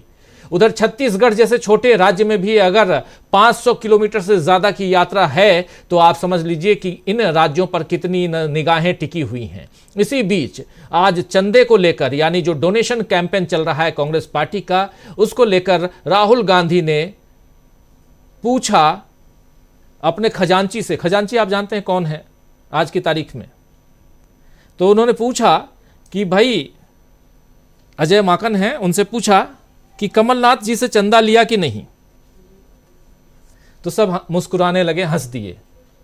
हमारे साथी डॉक्टर प्रकाश हिंदुस्तानी जी वहीं से बिलोंग करते हैं, मध्य प्रदेश से, उनसे बेहतर कौन समझेगा कि आखिर राहुल गांधी ने कमलनाथ से चंदा लिए कि नहीं, क्यों नहीं लिए, या लिए कि नहीं, ये क्यों पूछ रहे हैं मीटिंग में जब चंदे की बात हो रही है। तो किस हद तक, किस मजबूती के साथ अब राहुल गांधी या जो टीम है, पार्टी है, वो आगे बढ़ने की कोशिश कर रही है। 2 दिन पहले मेरे पास एक साथी आए थे मैं ये आप सबके बीच रख रहा हूँ, शायद वो साथी अभी सुन रहे होंगे इस कार्यक्रम को, इसलिए रख रहा हूँ। कांग्रेस को चाहने वाले हैं और कांग्रेस से काफ़ी खिन्न भी रह रहे हैं इन दिनों, क्योंकि कांग्रेस के जो वरिष्ठ नेता हैं वो मिलना जुलना बहुत कम करते हैं। कई लोग बाहर से आते हैं और उनसे कांग्रेस के वरिष्ठ नेता मिल नहीं पाते हैं। राहुल गांधी नहीं मिलते हैं, सोनिया गांधी नहीं मिलती हैं, कोई सिक्किम से आया तो कोई और कहीं से आया, और वो अगर या मल्लिकार्जुन खड़गे नहीं मिल पाते हैं, समय नहीं देते हैं। उनका ऑफिस, चाहे मल्लिकार्जुन खड़गे का ऑफिस हो, चाहे सोनिया गांधी का ऑफिस हो, चाहे राहुल गांधी का ऑफिस हो या प्रियंका गांधी का ऑफिस है, ये चार जो प्रमुख नेता हैं, इन लोगों से मिलने जुलने अगर कोई बाहर से आता है, सिक्किम से, वेस्ट बंगाल से, चाहे लद्दाख से, कश्मीर से, तो वो मिल नहीं पाते हैं। 7-7 दिन तक यहाँ रहते हैं, पैसे बर्बाद करते हैं, आंखों में आंसू लेकर वापस चले जाते हैं। तो वो बता रहे थे कि आप इसका जिक्र जरूर कीजिएगा इस कार्यक्रम में, तो ये जिक्र भी कर रहा हूं। और दूसरी बात ये कि सबसे पहले ऊपर के लेवल पे मजबूती चाहिए, और वो मजबूती कहीं ना कहीं दिखाई दे रही है। जैसे राहुल गांधी पूछ रहे हैं अजय माकन से कि कमलनाथ से कितना चंदा लिए, छोटी मोटी घटना नहीं है। अमलेंदु उपाध्याय जी, और यहीं से जरा दक्षिण भारत को जोड़ने के जो तार हैं और उसमें भी जो उत्तर भारत है और इस पर निगाहें टिकी हुई हैं, हम लोग भी लगातार इस पर कई बार चर्चा कर चुके हैं, लेकिन अब चर्चा का आयाम दूसरा होने जा रहा है। 14 तारीख से, 14 जनवरी से जब मणिपुर से ये यात्रा निकलेगी और 100 लोकसभा सीटों को पार करते हुए जब पहुंचेगी मुंबई, तो बहुत कुछ बदल चुका होगा। क्योंकि भारत जोड़ो यात्रा में भी हम लोगों ने आंखों देखी, उसको प्रसारित भी किया था, लाइव टेलीकास्ट किया था, तो हमने देखा था कि कैसे चीजें बदल गई हैं, बदल रही हैं। आपसे समझना चाहता हूं कि इसके बाद उन निराश हताश लोगों से भी जिन जो मिलने आते हैं दिल्ली, कम से कम इस यात्रा के दौरान तो मुलाकात हो ही सकती है, जिनमें राहुल गांधी हैं, मल्लिकार्जुन खड़गे हैं, तमाम लोगों से, अलग अलग जगहों से, खासकर सिक्किम के लोग, अरुणाचल के लोग जो यहाँ दिल्ली आते हैं, मुलाकात नहीं होती है। क्योंकि श्रीनगर से नीचे से, यानी कि दक्षिण भारत से उत्तर भारत तक जब राहुल गांधी की यात्रा पहुंची थी, कन्याकुमारी से श्रीनगर तक, उसमें भी लाखों लोगों ने, हजारों लोगों ने मुलाकात की थी राहुल गांधी से। कैसे देखा जाए?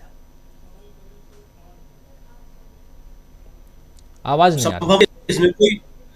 इसमें कोई शक नहीं है जी, लेकिन ये राहुल गांधी के ऑफिस की जिम्मेदारी है कि अगर राहुल गांधी नहीं मिल पा रहे हैं तो जो बाहर से लोग मिलने के लिए आ रहे हैं उनको अटेंड करने वाला कोई ना कोई हो, और वो जो भी चिट्ठी पत्री लेकर के जा रहे हैं वो राहुल गांधी तक पहुंचे और राहुल गांधी के यहाँ से उसका जवाब दी जाए। मुझको राजीव जी अच्छी तरीके से याद है कि इंदिरा जी के समय में और राजीव गांधी के समय तक अगर आप चिट्ठियां लिखते थे तो उसके जवाब बाकायदा आते थे और संतोषजनक उसके उत्तर आते थे, उस पर कार्रवाई भी होती थी। अब ये मैकेनिज्म कांग्रेस के अंदर है कि नहीं, मैं नहीं जानता हूँ ये मैकेनिज्म है कि नहीं, और नहीं है तो वो मैकेनिज्म खत्म, ये देखने वाले कि से खत्म हुआ वो मैकेनिज्म। बहरहाल जो सज्जन आए थे, मैं भी उसका अपने ऑफिस में जब वो आए थे, और उनका कष्ट बिल्कुल मुझे लगता है कि वाजिब था, और ये मुझे लगता है ये कष्ट जो है एक आम कार्यकर्ता का है, और कार्यकर्ता से दूरी नहीं होनी चाहिए बड़े नेताओं की। तो जो राहुल गांधी जिसके कर रहे हैं, कांग्रेस के जो सेकंड लाइन की लीडरशिप और थर्ड लाइन की लीडरशिप है, वो इस पर ध्यान दे तो जो दूर हो जाएगा। आपका ऑडियो बहुत डिस्टर्ब हो रहा है, आपको रोक रहा हूं और सीधा आना चाहता हूं जरा इसी मसले को लेकर डॉक्टर प्रकाश हिंदुस्तानी जी के पास। प्रकाश जी, कैसे देखा जाए वो जो नेताओं और कार्यकर्ताओं के बीच जो मेल मुलाकात या उनके बीच जो एक जुड़ाव होना चाहिए, उनके बीच कम्युनिकेशन की जो सीढ़ी है वो उतनी मजबूत होनी चाहिए, वो अगर कहीं नहीं है तो कहीं ना कहीं आप दक्षिण और उत्तर जोड़ने की जो बात करते हैं, उत्तर भारत में जिस सफलता की बात करते हैं, वो सफलता कैसे मिलेगी? राहुल गांधी कह के आते हैं कि मैं यहाँ हूँ, कई सारे भाषणों में देखिए, तेलंगाना का भाषण हो कि चाहे मध्य प्रदेश, चलिए मध्य प्रदेश में कांग्रेस नहीं जीती लेकिन तेलंगाना में तो कांग्रेस जीती है, और आज तेलंगाना का अगर कोई आदमी राहुल गांधी से मिलना चाहता है तो कैसे मिले, ये सवाल तो उठेगा। और ये हो सकता है कि राहुल गांधी मिल रहे हों, मुझे नहीं पता, लेकिन कई लोग कहते हैं कि मुलाकात नहीं हो पाती है, तो कई लोग कहते हैं कि उन तक कैसे पहुंचा जाए, उन तक बहुत सारी बातें पहुंचानी है, कैसे पहुंचाई जाए। और इसलिए ये बात यहां रख रहा हूं क्योंकि एक जन नेता का काम है। मैं ये बात प्रधानमंत्री नरेंद्र मोदी के लिए नहीं कह सकता, उनसे उम्मीद नहीं कर सकता, लेकिन राहुल गांधी जैसे जन नेता से ये उम्मीद अगर लोग कर रहे हैं तो उस मैसेज को राहुल गांधी तक पहुंचाना या ऐसे नेताओं तक पहुंचाना, राहुल गांधी तो एक नाम मात्र, उनका एक नाम सामने रख रहा हूं, ऐसे नेताओं, उसमें मल्लिकार्जुन खड़गे भी हो सकते हैं, उसमें सोनिया गांधी, प्रियंका गांधी या दूसरे नेता भी हो सकते हैं, पहुंचाना भी तो आवश्यक है। और यहीं से तो शुरुआत होती है आपकी जीत और हार की, जिसको बहुत नजदीक से आपने देखा है डॉक्टर प्रकाश हिंदुस्तानी। राजीव जी, एक मैकेनिज्म तो पार्टी को बनाना होगा और उसे मैनेज करना होगा। दोनों चीजें हैं, एक मैकेनिज्म बनाना है और उसे मैनेज करना है। राहुल गांधी ने अपनी पिछली भारत जोड़ो यात्रा में जिन लोगों से मेल मुलाकात की थी, हजारों लोगों से उन्होंने बातचीत की थी, उनका कोई तो इतिहास, डाटा पार्टी के पास होगा, किन किन से मिले, उन लोगों ने क्या बातें की, ये पार्टी के पास होना चाहिए। दूसरी बात यह है कि एक खतरा इसमें जरूर है, जो अपेक्षा लोगों को है कि राहुल गांधी, सोनिया गांधी, प्रियंका गांधी या मल्लिकार्जुन खड़गे साहब जो हैं, ये विपक्ष के नेता हैं और विपक्ष के नेताओं को फंसाने के लिए बहुत सारे षड्यंत्र रचे जाते हैं। बहुत सारे फर्जी लोग तरह तरह के बहाने लेकर, तरह तरह के मुखौटे लगाकर उनसे मिल सकते हैं और वे उस मुलाकात का दुरुपयोग कर सकते हैं। तो मुझे लगता है कि विपक्ष के नेता होने के नाते इन लोगों की जिम्मेदारी बहुत ज्यादा है कि विवादों से दूर रहें, षड्यंत्रों से दूर रहें और पूरी तरह से नाप जोक के मेल जोल हर किसी से न किया जाए। मैं इसके पक्ष में हूं, क्योंकि जब आप विपक्ष के इतने बड़े नेता हैं तो कोई भी आप हर किसी के साथ जाकर फोटो नहीं खिंचा सकते, हर किसी से के साथ गले में हाथ डाल के बात नहीं कर सकते। तो ये सावधानी तो उनको बरतनी ही होगी, वरना होगा ही कि कल को जिस तरह बीजेपी के, आपने देखा होगा उत्तर प्रदेश में BHU IIT की लड़की से बलात्कार करने वाले लोग जिस तरह नेता के साथ फोटो खिंचवा रहे थे, हो सकता है ऐसे लोग आकर कांग्रेस के नेताओं के साथ फोटो खिंचवा ले और उसे शेयर करें और पार्टी को बदनाम करें। तो ये पार्टी के लिए बहुत जरूरी है कि यहाँ पर एक कम से कम मैकेनिज्म डेवलप किया जाए कि आपको जो बात कहनी है, आप पार्टी के प्रति, कल को कोई भी XYZ चला है कि मैं कांग्रेस का हित चिंतक हूं, ये करना चाहता हूं, भाई पहले आप कांग्रेस से कब से जुड़े हैं, आपने विपक्ष की राजनीति के लिए क्या सोचा है, आपका क्या योगदान है, कुछ तो उसका हिसाब किताब होना चाहिए। तो लोगों की निराशा बिल्कुल अपनी जगह सही है। जो लोग जाते हैं अब तो इंतजार करते हैं इन बड़े नेताओं से, क्योंकि मैंने देखा है, मेरे कुछ मित्र थे दिल्ली में कांग्रेस के मुख्यालय में, तो बताते थे कि बहुत सारे दलाल किस्म के लोग, बहुत सारे उद्योगपति, व्यापारी और वे लोग जो राष्ट्रीय अंतर्राष्ट्रीय स्तर पर घोटाले करते हैं, कांग्रेस के नेताओं से भी मिलने की कोशिश करते हैं। उन्हें लगता है कि आज नहीं तो कल अगर कांग्रेस की सरकार आ जाएगी या इंडिया गठबंधन की सरकार आ जाएगी तो हमारे हितों की रक्षा हो। तो मुझे लगता है इसमें गलत कुछ भी नहीं है। एक बेहतर मैकेनिज्म की जरूरत है कांग्रेस पार्टी को, ताकि कोई भी आदमी जो आना चाहे, देश का नागरिक आना चाहे, मिल ले। लेकिन उसका हिसाब किताब बहुत जरूरी है, इस बात से मैं इत्तेफाक रखता हूं। दूसरी बात है कि अब जो भारत जोड़ो न्याय यात्रा हो रही है, इस यात्रा में भी राहुल गांधी और कांग्रेस के नेता हजारों लोगों से मुलाकात करेंगे। तो वे लोग कौन है जो मिलना चाहते हैं, और उन लोगों के लिए जो लोग मिल रहे हैं, अगर वे जनैन लोग हैं, उचित लोग हैं, तो उनसे मिलने का फायदा पार्टी को कैसे मिले और वो मुलाकात चुनाव में किस तरह लाभकारी हो, इस तरह की बातें, इस तरह का मैकेनिज्म कांग्रेस पार्टी को बनाना होगा। इसके बिना कांग्रेस सत्ता में आने के लिए मुश्किलों का सामना करेगी। राजीव जी बिल्कुल बिल्कुल आप सही कह रहे हैं। और आपका जो पॉइंट है वो भी बहुत सही है कि कई लोग जो आज प्रधानमंत्री नरेंद्र मोदी या ऐसे ही बहुत सारे, अभी चर्चा हम कर रहे थे, जो 2 लोग जो हैं जो पकड़े गए हैं कि हम राम मंदिर को बम से उड़ा देंगे, उसकी धमकी उन्होंने दी थी, मेल किया था उसके बाद, और वो भी मुस्लिम नाम से, जबकि वो हिंदू निकले, गौ रक्षक निकले, और जिनके लिए काम कर रहे थे, जो गौ सेवा समिति जो चला रहा है, उसकी तस्वीर मुख्यमंत्री योगी आदित्यनाथ के साथ है, ऐसे तमाम नेताओं के साथ है। तो ऐसे लोग भी हैं, और कल को ऐसे ही लोग अगर आकर राहुल गांधी को बदनाम करने के हिसाब से उनके साथ फोटो खिंचा लेते हैं, मल्लिकार्जुन खड़गे के साथ, प्रियंका गांधी के साथ या सोनिया गांधी के साथ फोटो खिंचाकर घूमते हैं, तो बदनामी और तेज होगी। तो ये बात भी है, सही आप कह रहे हैं डॉक्टर प्रकाश हिंदुस्तानी जी। और इस चर्चा को में इस बात का जिक्र करना जरूरी था कि आप एक पक्षीय ही मत सोचिए। जो हमारे साथी जिनको लगता है कि नहीं जी नहीं मिल पाते हैं, आप हो सकता है कि आप जेन्युइन हो, आप सही हो, लेकिन कई लोग ऐसे भी होते हैं जो सही नहीं होते हैं, और इस मैकेनिज्म को डेवलप करने की जरूरत कांग्रेस पार्टी को भी है, क्योंकि विपक्ष की सबसे बड़ी पार्टी, उसकी तरफ निगाहें सबकी टिकी हुई हैं। एक बार फिर से आना चाहता हूं अमलेंदु उपाध्याय जी, अगर आवाज आपकी ठीक आ रही हो तो आप अपनी बात प्लीज आगे बढ़ाइए, फिर प्रोफेसर रविकांत जी के पास आता हूं। अमलेंदु जी। जी राजीव जी, तो इस विषय पे तो प्रकाश जी ने काफी कुछ प्रकाश डाल ही दिया है। तो अब मैं आपकी अगली वाली बात पे आता हूं कि किस तरीके से दक्षिण से लेकर के उत्तर की तरफ जो है वो कांग्रेस अब ध्यान केंद्रित कर रही है। आज जिस तरीके से वाईएस शर्मिला शामिल हुई हैं और अपनी पार्टी को उन्होंने मर्जर किया है कांग्रेस के साथ, मुझे लगता है कि ये देश की राजनीति में एक बहुत बड़ा एक परिवर्तन आप कह सकते हैं, और कांग्रेस के लिए राजनीति का एक बहुत बड़ा कदम आप इसको मान सकते हैं। और आज के बाद से दक्षिण की राजनीति में एक काफी आप उथल पुथल देखने को इसको मिल सकती है। सिर्फ इसलिए नहीं कि कोई एक पार्टी जो कांग्रेस में शामिल हो गई है या कोई बड़ा नेता कांग्रेस में शामिल हो गया है, उसने अपना मर्जर कर दिया है, बल्कि इस लिहाज से कि आंध्र प्रदेश अभी तक इंडिया गठबंधन से अछूता था। कोई भी दल आंध्र प्रदेश का इंडिया गठबंधन में नहीं था। आज कांग्रेस इंडिया गठबंधन में आंध्र प्रदेश से प्रतिनिधित्व करने वाली बड़ी पार्टी है। कल को विधानसभा चुनाव में सत्ता में आने की दावेदार है। वाईएस शर्मिला ने तेलंगाना में बड़ी भूमिका कांग्रेस को समर्थन निभाई है, और उन्होंने केसीआर के खिलाफ माहौल बनाने के लिए भी तरीके से रेवंत रेड्डी वहां थे, उसी तरीके से वाईएस शर्मिला का भी वहां योगदान जो है वो केसीआर के खिलाफ एक माहौल बनाने में है।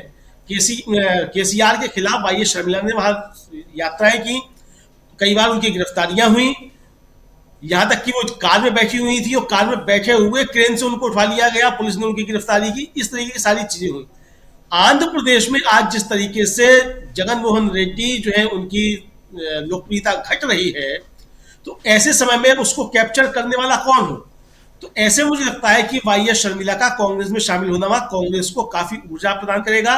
और जिस तरीके से वहां नारा लोकेश के साथ जो चंद्रबाबू नायडू के बेटे हैं, उनके साथ जो एक तरीके से कहा जाए कि दोनों नेताओं का एक जो हार्ट टू हार्ट, जो दिल से दिल मिलने वाली बातें हो रही हैं, वो सब हो रही है। तो वो आंध्र प्रदेश के अंदर एक नई जो है वो समीकरण दे रहा है।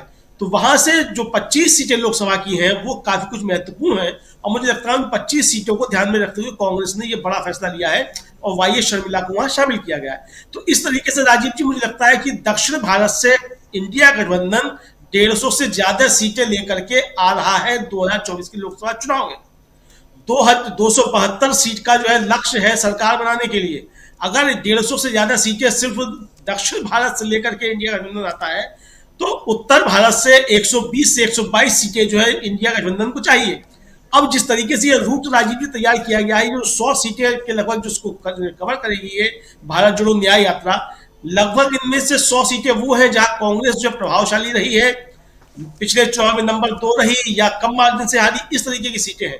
आप उत्तर प्रदेश की राजीव जी का सीटें देख लीजिए, तो वाराणसी से दाखिल हो रही है ये यात्रा, और वाराणसी कांग्रेस का सीट रही, परंपरागत सीट रही, वहां से अमेठी जा रही है, लखनऊ आ रही है, शाहजहांपुर आ रही है जहां से जितेंद्र प्रसाद हुआ करते थे, जितेंद्र प्रसाद के पिताजी, कांग्रेस की मजबूत सीट रही है। बरेली आ रही है, बरेली से अलीगढ़ जा रही है जहां अलीगढ़ से 2009 में कांग्रेस का एमएलए रहे, एमपी रहे पंत चौधरी साहब को। तो इस तरीके से जिस तरीके से ये रूप तैयार किया गया है, ये कांग्रेस को भी मजबूती प्रदान करने वाला, और 100 सीटें कांग्रेस जो है इनमें से किस तरीके से उसको ध्यान केंद्रित करती है, ये है। जाहिर सी बात है कि जब लंबा समय ये यात्रा उत्तर भारत में निकालेगी, बिहार, झारखंड, छत्तीसगढ़, उत्तर प्रदेश, मध्य प्रदेश, इनको मथती हुई जब जाएगी राजीव जी, तो ये इंडिया गठबंधन को भी मजबूती प्रदान करेगी, सिर्फ कांग्रेस को ही मजबूती प्रदान नहीं करेगी। और सबसे बड़ी बात यह है कि जब ये यात्रा इस हिंदी पट्टी में आएगी, तब तक राम मंदिर का जो प्राण प्रतिष्ठा का कार्यक्रम है वो संपन्न हो चुका होगा। उसके बाद ये यात्रा जो है वो जो राम मंदिर के जरिए जो है माहौल बनाने की कोशिश की जाएगी भारतीय जनता पार्टी की तरफ से, उसकी भी काट होगी, और उसकी काट सिर्फ यही हो सकती है कि राहुल गांधी का या इंडिया के गठबंधन के बड़े नेता है उनका जनता के साथ सीधा संवाद हो, क्योंकि मीडिया जो है वो किसी भी तरीके से विपक्ष को स्थान नहीं देगा। तो ऐसे में स्थान जनता के बीच में संवाद से ही अहम हो सकता, जिसके लिए राहुल गांधी की भारत तो इस तरीके से बहुत सोच समझदारी के साथ जो है ये रूट तैयार किया गया है। अब पहले 6200 किलोमीटर की सूचना आई थी, अब जो फाइनल रोड मैप आया है 6700 किलोमीटर हो गए हैं। 100 से ज्यादा सीटें जो है लोकसभा की उसको कवर की करेगी, और 15 राज्यों से ये यात्रा कुल मिलाकर के गुजरेगी। मुझे लगता है कि बहुत अच्छी रणनीति तैयार की गई है, और दक्षिण से उत्तर तक पूरा देश को जो है वो साधने की कोशिश की गई है। आने वाले समय भारतीय जनता पार्टी के लिए बहुत अच्छा तो नहीं होने जा रहा है। बाकी मशीनों की जो महिमा है वो अपरंपार है, उसके बारे में कुछ अभी कहा नहीं जा सकता। राजीव जी, मशीनों यानी इलेक्ट्रॉनिक वोटिंग मशीन की बात हो रही है, उसकी महिमा अपरंपार है और उस पर भी तैयारी जोर शोर से चल रही है। एक वर्ग है जो उसको लेकर सीधा आंदोलन कर रहा है, और ये इस आंदोलन में कभी भी आप देखेंगे कि विपक्षी दल कूद पड़ेंगे, साथ देंगे। अभी ये आंदोलन जनता के बीच और जनता के जरिए ही अब दिखाई दे रहा है कि वो लोगों तक, जन जन तक पहुंचाने की कोशिश, और इलेक्शन कमिश्नर पर, जो चीफ इलेक्शन कमिश्नर हैं, उन पर एक प्रेशर डालने की कोशिश हो रही है। कल और परसों का दिन, 5 तारीख और 6 तारीख का दिन जो है बहुत महत्वपूर्ण है इलेक्ट्रॉनिक वोटिंग मशीन को लेकर। लेकिन उसके अलावा तैयारियां होनी चाहिए, लोगों तक, जन जन तक आपको जाना चाहिए। और वैसे में राहुल गांधी अगर इस यात्रा को लेकर मणिपुर से चलते हैं तो एक मैसेज क्या क्या इससे निकल के आता है, जरा आना चाहता हूं एक बार फिर से प्रोफेसर रविकांत जी के पास में। रविकांत जी, जरा आपसे समझूं कि मणिपुर से निकालने, अब जब हम ऐसे भी चर्चा कर रहे हैं, अभी पहले उसमें भी चर्चा कर रहे थे कि मोदी जी लक्षद्वीप चले गए, अलग अलग पोज में फोटोग्राफ्स जो हैं वो, उनकी तस्वीरें खूब मीडिया पर छाई हुई हैं, डाइविंग करते हुए समुद्र में दिखाई दे रहे हैं, लेकिन मणिपुर नहीं गए। उसी मणिपुर से 14 तारीख से, आज से ठीक 10 दिन बाद, राहुल गांधी निकल रहे हैं यात्रा लेकर। वहां से जो पैगाम है इस देश को, उसको जरा देखा जाए। यह सही है कि इस यात्रा को उतना कवरेज नहीं मिलेगा जो मिलना चाहिए था। अगर मोदी जी 5 किलोमीटर भी पैदल चल लें तो दिन भर दिखाया जाएगा, लेकिन 6713 किलोमीटर चलने वाले राहुल गांधी को उतना कवरेज मीडिया में नहीं मिलेगा। हम लोग दिखाएंगे, पहले भी हम लोगों ने दिखाया था, और इसलिए क्योंकि ये एक जनता के लिए और हितकारी एक यात्रा है, इसलिए दिखाना भी जरूरी है।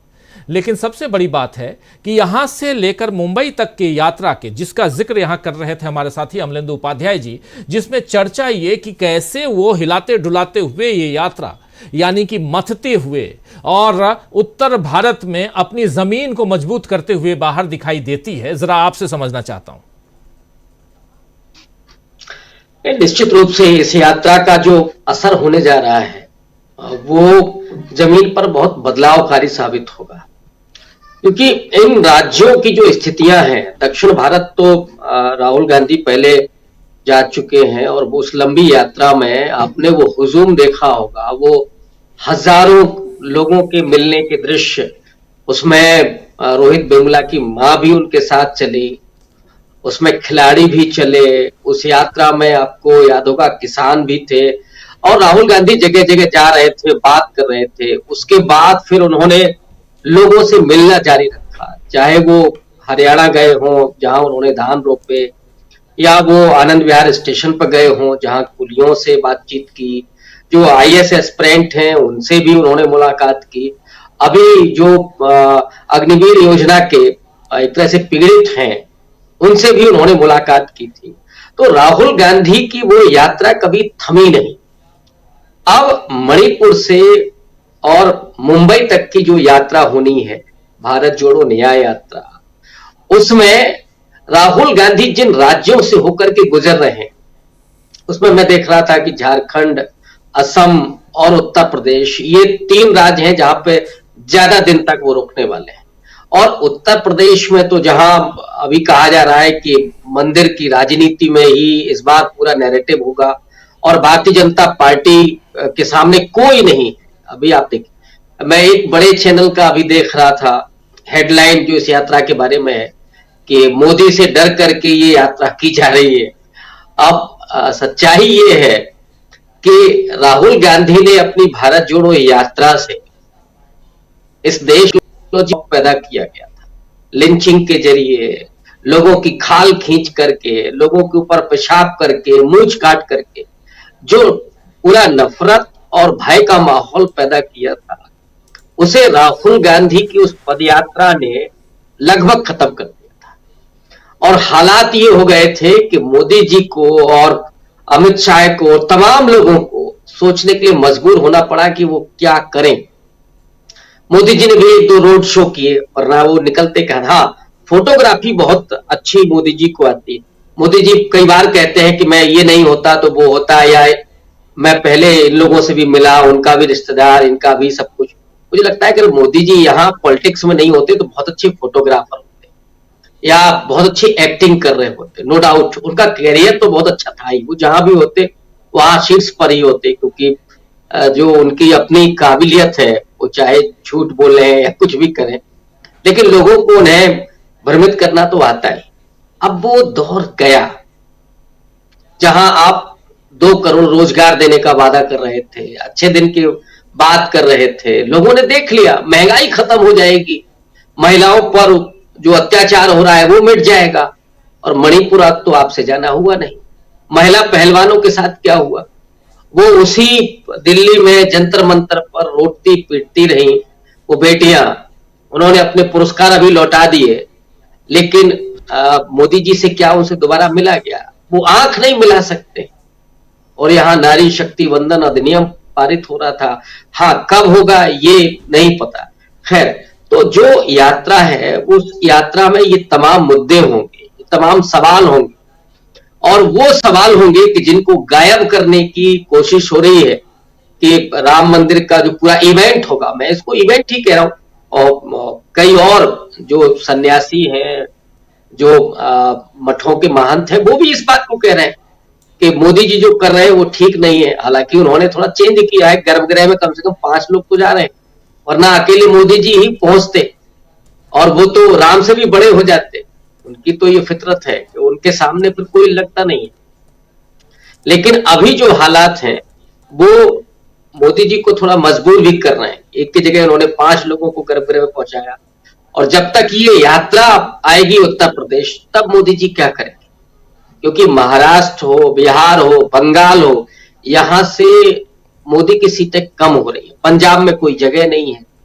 अब आप, और दक्षिण भारत आपका निकल चुका है आपके हाथ से, तो बचा क्या है? आपकी उम्मीदें टिकी हुई हैं उत्तर प्रदेश पर।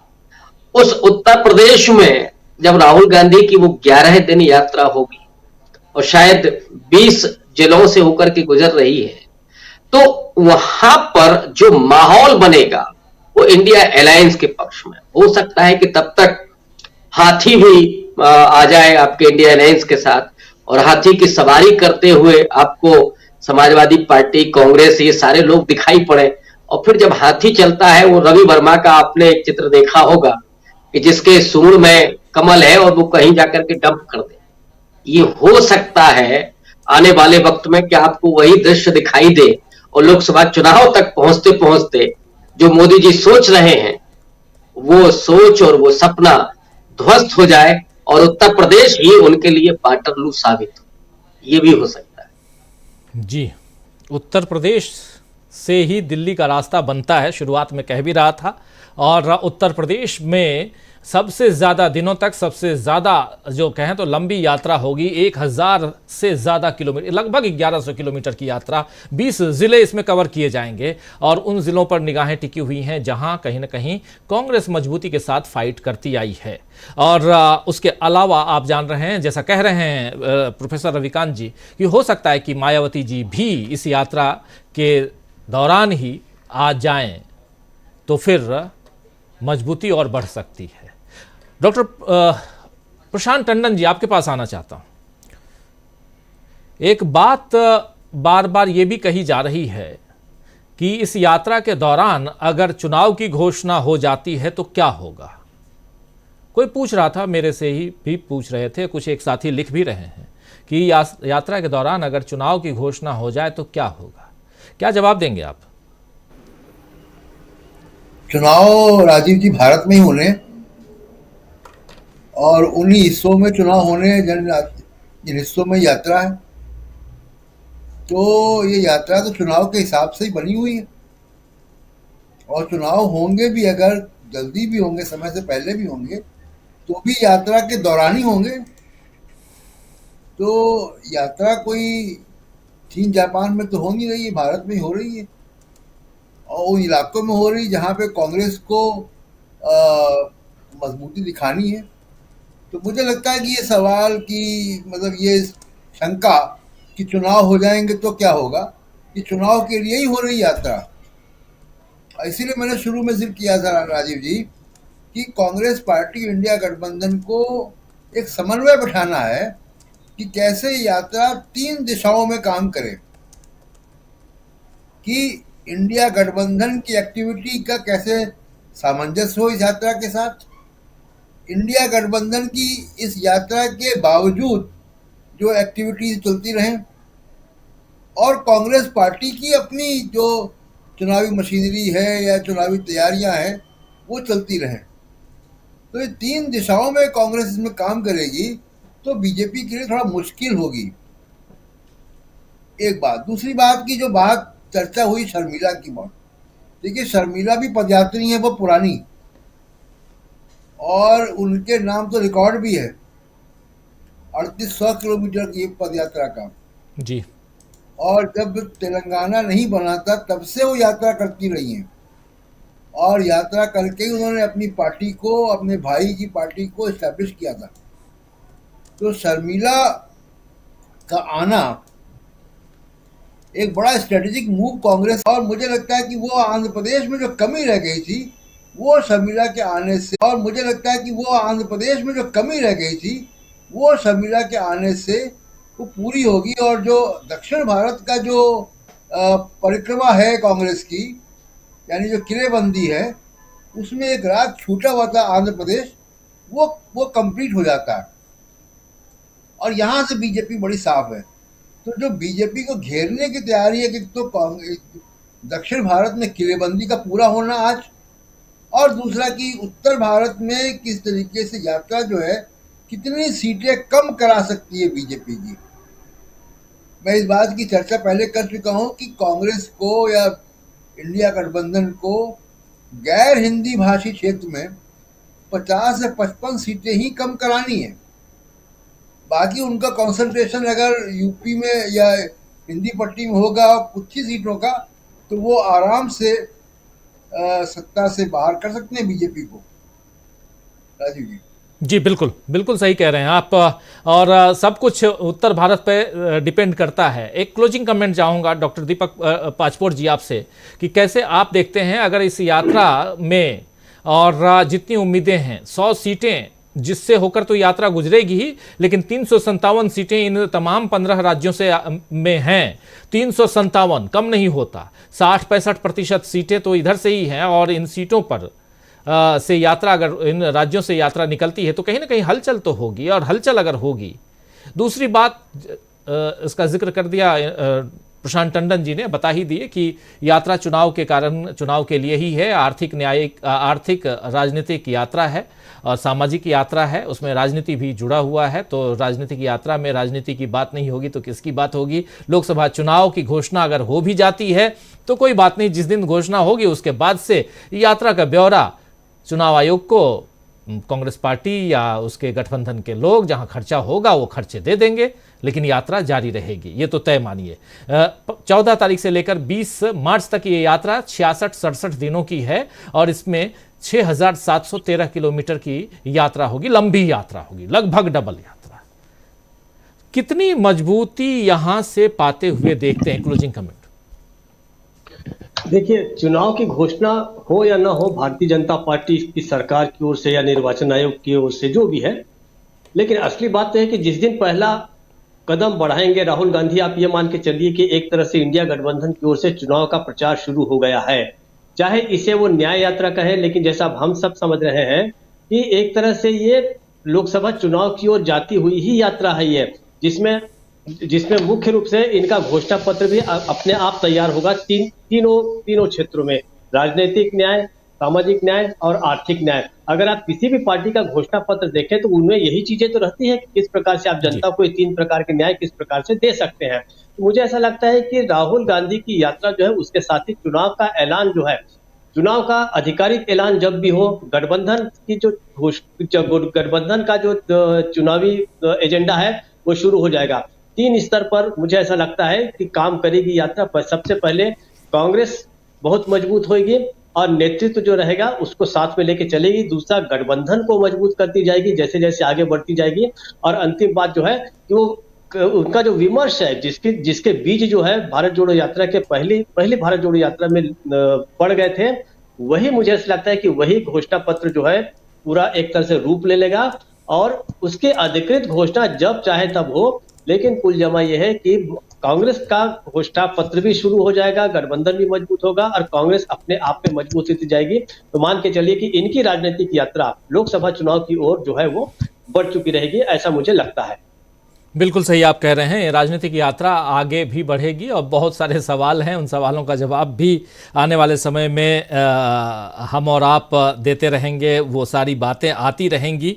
और इनमें एक सवाल देख रहा था मैं, देखता हूँ कहीं ऊपर ना गया हो, ज़्यादा ऊपर तो हाँ, सवाल ये है कि क्या यात्रा के दौरान जो चुनाव है, चुनाव होगा भी कि नहीं होगा लोकसभा का चुनाव। तो लोकसभा का चुनाव तो होगा ही, साथ में 4 राज्यों के चुनाव भी पेंडिंग है, वो भी होना है, जिसमें आंध्र प्रदेश का चुनाव, उड़ीसा का चुनाव और सिक्किम और अरुणाचल प्रदेश का चुनाव। लेकिन 2-3 राज्यों के चुनाव और होने की संभावना नजर आ रही है।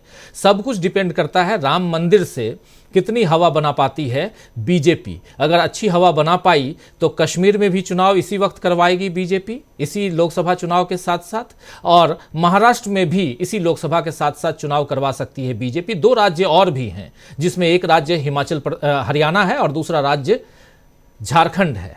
तो ये झारखंड, हरियाणा और महाराष्ट्र, ये तीनों में चुनाव होना है इस साल के अंत में। लेकिन शायद, और साथ साथ आप याद कीजिए कि सुप्रीम कोर्ट ने कह दिया है कि 30 सितंबर तक एनी हाउ, किसी भी हाल में आप जम्मू कश्मीर में चुनाव करवाइए। तो ये जो 4 राज्य हैं, ये चारों राज्य आ सकते हैं इसी लोकसभा चुनाव के साथ साथ। तो चुनावों का अभी अगले 2-3 महीने में बिल्कुल रेला लगने वाला है, तैयार रहिए। और वैसे में अगर हवा नहीं बना पाई राम मंदिर से बीजेपी, तो फिर कुछ मामले लटक सकते हैं, देखा जाएगा। बहुत बहुत शुक्रिया अदा करना चाहता हूं प्रशांत टंडन जी आपका, डॉक्टर दीपक पाचपुर जी आपका, डॉक्टर प्रकाश हिंदुस्तानी जी, प्रोफेसर रविकांत जी और अमलेंदु उपाध्याय जी, आप सबका बहुत बहुत शुक्रिया। बहुत धन्यवाद आप लोगों का जुड़ने के लिए इस कार्यक्रम में। और हमारे साथ जुड़े थे प्रेम कुमार जी, उनका भी बहुत बहुत शुक्रिया। और आप तमाम साथी जो हमारे साथ बने हुए हैं, आप सबका भी बहुत बहुत शुक्रिया अदा करता हूँ। गिलवर्ट नरहोना साहब हमारे साथ हैं, जसलीन बेनीपाल जी हमारे साथ हैं, लिख रही हैं कि टंडन जी बिल्कुल सही बोले हैं, बीजेपी को आसानी से हरा सकते हैं और